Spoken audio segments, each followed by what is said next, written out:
Well, Ginger, there's so much violence in the world today, and so many people that are hurting, and so many people that are angry, and so much injustice. And I think there's probably never been a time where it might be harder to really keep your heart tender before God. Oh, I think you're absolutely right. I know we have some questions about that. Well, there are so many things coming at us all the time.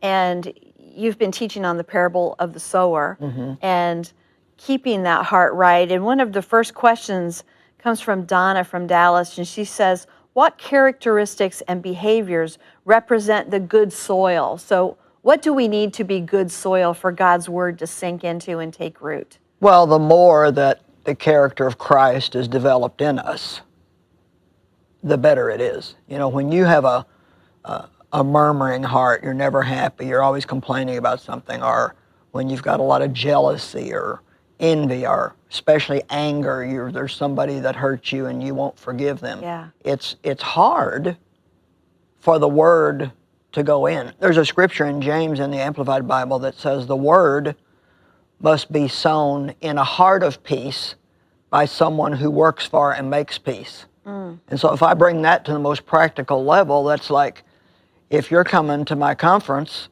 you need to get there in peace, and I need to get there in peace, because if I don't have peace in my heart when I'm sharing God's word, it's not going to have his anointing on it. And if you don't have peace in your heart, you're not going to be able to receive it. And I think we all know that even though Jesus left us his peace, that we must decide to stay peaceful. And there's just so many things today that really the devil uses constantly to try to steal our peace. And I think that's the big question for everyone who is saying, I want peace, but there's so much going on in the world, all those things that you were just talking about. How do I have a peaceful heart when the world around me isn't peaceful? Well, you know, in the Amplified Bible of John 14:27, Jesus said, my peace I leave with you. Not as the world gives do I give unto you, but my own special peace I give and bequeath unto you. So stop allowing yourselves to be upset and disturbed, fearful, and intimidated. So we actually really do have peace because the Prince of Peace lives on the inside of us as believers in Christ. But we do need to learn how to not let ourselves get upset. And I know people are going to say right away, well, I can't help it. But you can develop a habit of staying on top of those things, because you don't just go from happy to angry. I mean, you can feel that emotion rising up in you. And the more you think wrong things, the more angry you're going to become. So it's, to be honest with you, I don't think it does any good, although we do it and we'll continue, to look at somebody that's a pretty new believer and say, now, you know, stop allowing yourselves to be upset.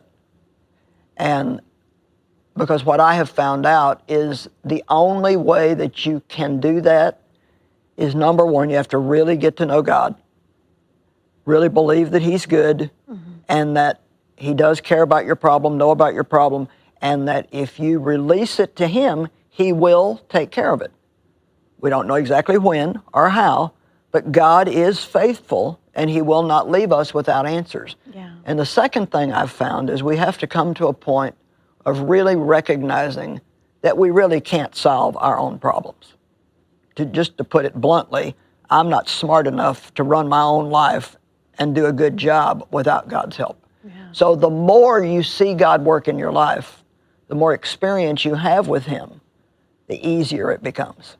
And that leads us right into our next question, coming from Mike in Lake Worth, Florida. How do we maintain keeping our hearts right with God consistently? Are there things that we have to be doing on a regular basis to maintain that right heart?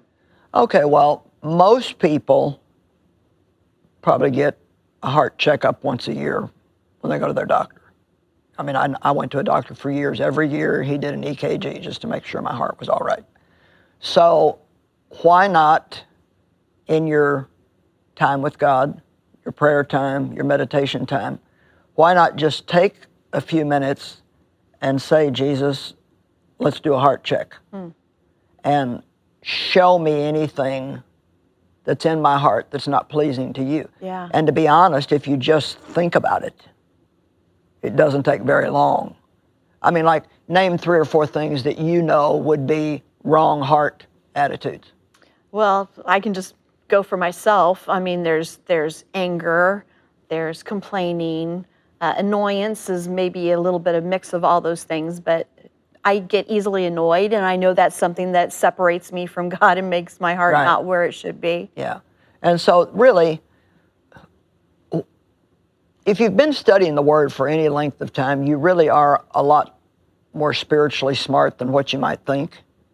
I remember one time having a problem, and I just didn't know what to do, and I was praying, oh God, I don't know what to do. And he spoke back in my heart, just do what you'd tell somebody else to do. So we've always got good advice for somebody else, True, yeah. but we don't always take our own advice. And so Jesus said, if you love me, you will obey me. And I think the more deeply we fall in love with Jesus, the easier it becomes to obey him, because we come to the point where we would rather do anything than offend God. And we need to keep our hearts right so we can hear him. And, in the Beatitudes, Jesus said, blessed are the pure in heart, for they shall see God.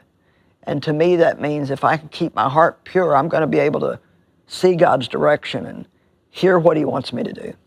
I love hearing this from you, because the questions that come in, you've experienced so much of what people are talking about. And Faith from Los Angeles says, if we've been emotionally wounded, what are some things we can do to keep ourselves from developing a hard heart? And that almost seems like the natural thing is I've got to protect myself. My heart will get hard. Right. Well, I think first of all, you have to realize that most of the people who hurt you did it out of some hurt in their own life. My father sexually abused me, and, most people that watch my program have heard about that nightmare. But he had been hurt in his childhood too. So hurting people hurt people. That was something that really helped me when I was on my journey to forgiving my dad. Was, what did Jesus say? Father, forgive them, for they know not what they do. Now, that doesn't mean they're not responsible. I'm not saying that at all. That doesn't mean that, they don't need to be dealt with and brought to a place of true repentance. But people, God really cares about his children. And when we hurt God's children, he doesn't take it kindly. And so we need to realize that people really don't realize how dangerous it is to mistreat God's people. Stephen said the same thing when he was being stoned.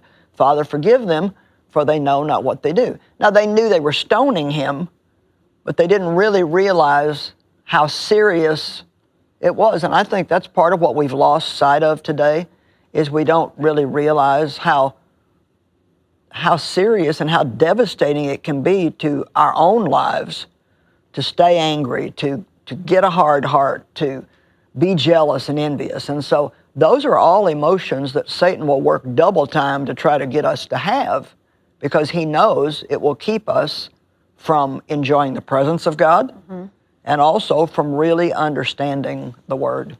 So whether we've had something that was a terrible wound to the soul, or we just have those daily things that affect you, what is the impact of complaining? Well, actually, people don't realize this, I don't think, and it took me a long time to get it, but complaining actually really opens a door for the devil in our lives. And that's proven out in, I think it's 2 Corinthians, where the example is given of how the Israelites murmured and complained, and poisonous serpents got into the camp and killed 23,000 of them. Yeah, what a horrible thought. God is so good to us. But what happens, I've been thinking a lot lately about perspective. When we focus on what's wrong, then the more you focus on it, pretty soon that's all you see. And you don't have to try to complain. That comes natural. But we do have to sometimes work with the Holy Spirit on remaining thankful. And so that's something I do every day on purpose, is think about the things that I have to be thankful for. Yeah. And so it's so important that we don't murmur and complain, simply because it's just an affront to God. He is so good. And the more we talk about God